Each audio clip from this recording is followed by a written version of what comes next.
তুফান, খুব ভয় পাইছি রে।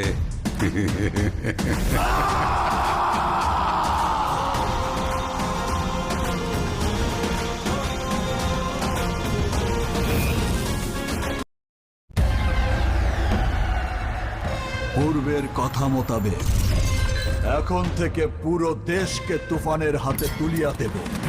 সে যা চাইবে পাইতেই বাধা দেয়ার এখতিয়ার কেউ রাখতে পারবে না। ঘটিলে